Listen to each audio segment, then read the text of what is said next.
Hello chess lovers, Soren here, and in today's video I want to share with you the second game for the bronze medal played between Magnus Carlsen and Russian chess grandmaster Vladimir Fedoseev. First we will go through the game and then I will turn on Stockfish and we can also stop on the key moments. Let me tell you that the game is going to be extremely interesting, that's why feel free to stay tuned up to the end. Carlsen opened up with e4, to which Fedoseev answered with c6. Caro-Kann defense is on the board, and we see the advanced variation, bishop f5, c4. For move 4 on, white is deviating from the main theoretical battle. Let me tell you that in here knight f3, knight c3 or h4 are the main moves. Also, for example, knight d2 can be played, but in the game we see c4, e6, knight c3, and actually this line will soon create problems for black. You know, soon white will get a very dominating position. On move 7 we see a novelty. Earlier a3 had been seen, but knight ge2 was Carlsen's choice in this game. Queen goes back and only in here a3 was made. Bishop a5, knight g3 hitting on f5, knight e7, bishop c4, bishop g6 and h4. When Carlsen pushes forward his h-pawn, that means that something interesting is going to happen on the board. And there followed queen g4 hitting on g7. King f8, white castled kingside, and yeah, we can see that white already has a very dominating position. White is on the attacking side and all black can do is to defend. Yeah, I really don't like black's cramped position and white is dominating.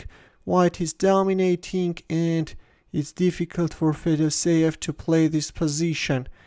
c5, trying to somehow challenge white center, activate the pieces, but Carlsen cold-heartedly played bishop d2. In case of c takes d4, bishop b4 can follow. In the game we see rook d8 and f4. f5 is coming and black king is the target. Again, if c takes d4, then bishop b4, knight d5.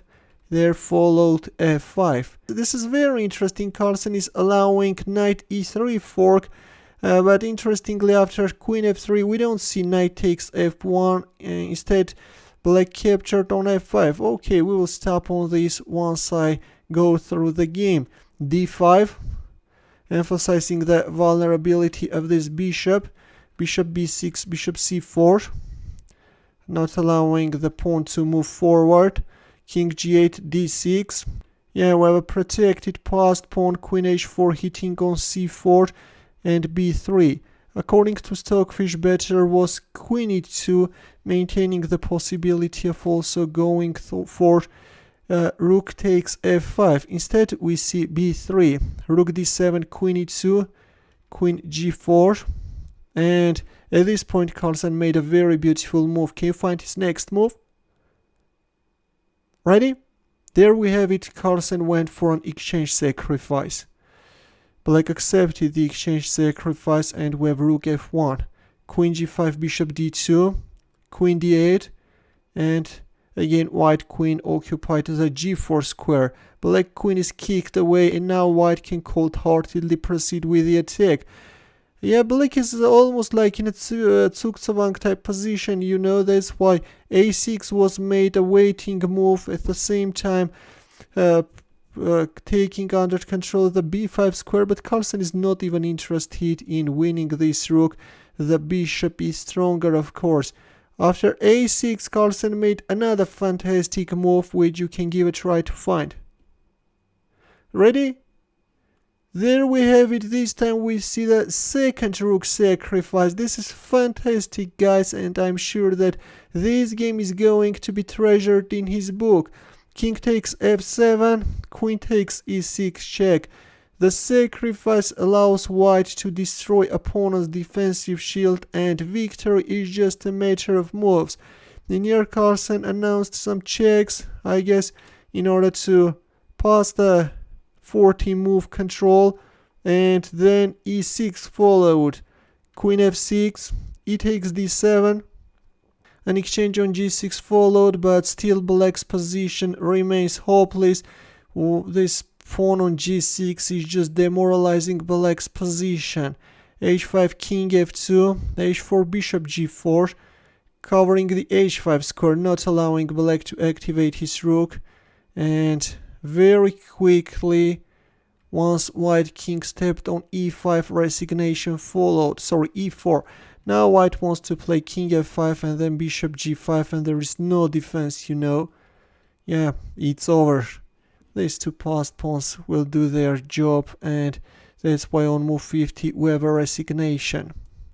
So what I want to do right now is to go back and go through the game while my stockfish is on. Turns out that this king f8 is a dubious move. Better was bishop f5 because the pawn on g7 is untouchable. Yeah, white's position can get destroyed quickly. That's why better was playing bishop f5. Instead we see king f8, after which we see a huge change in evaluation, and now suddenly white gets a huge advantage, after which victory becomes matter of moves for Carlsen, although at some point he gave his opponent a chance.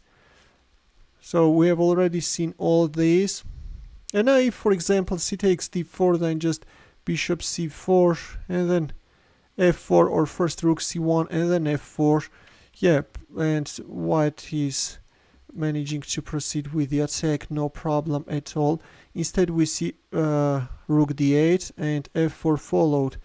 Knight b6, bishop c3. Again, if c takes d4, then bishop b4. That's why black hurried to centralize his knight. Anyways, f5 followed. Queen f3, knight takes f5. Now in here, if for example knight takes f1, then rook takes f1. F takes e6 is the threat now, and if you move away your king from the vulnerable f file, then bishop c4 with the threat of bishop b5 check. Also this pawn is hanging. For example, if b6, then f takes e6 and then bishop b5 check. Yeah, it's over. In the game we see knight takes f5 and knight takes f5. Then followed d5, bishop c4, not even giving black a single chance to fight back, and b3. Well, as I've already mentioned, better was queen e2, maintaining the possibility of rook takes f5. Instead we see b3.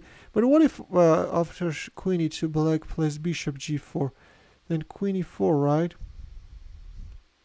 And then rook f4. Yeah, this is interesting. Yeah, this is how white can prevail. In the game we see b3, rook d7, queen e2, queen g4. So this was black's last chance. Turns out that with bishop g4, black could really fight back and almost neutralize white's attack. Yeah, but instead we see queen g4, and with this marvelous exchange sacrifice, Carlsen broke into pieces opponent's defense. Let's take a look at other continuations as well. In case of e takes f5, queen g4 is winning, and then e6, e7, rook e1. It's over. What else black can play? Queen e2, then in this case just bishop e2 and then bishop b5, and then bishop c4, e6 is coming. Yeah, e6 is coming. There is no defense.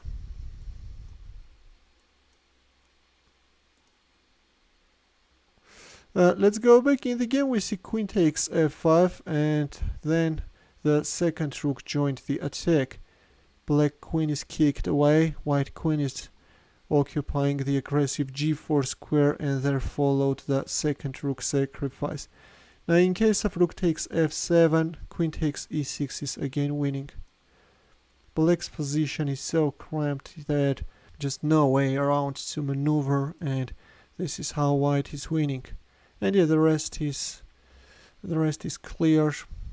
We have already seen how Carlsen realized the advantage, and I guess that there are no more questions. So this is it, dear chess lovers. As you know, it was Polish chess grandmaster Jan Krzysztof Duda who won the tournament. Caro-Kann took the silver medal, and Magnus Carlsen is the bronze medalist. Congratulations to the winners, and as usual, we'll see you in my next video. Although we can also solve a chess puzzle. Yeah, let's solve this chess puzzle where the task is to win with the white pieces. We'll wait for your answer in the comment section.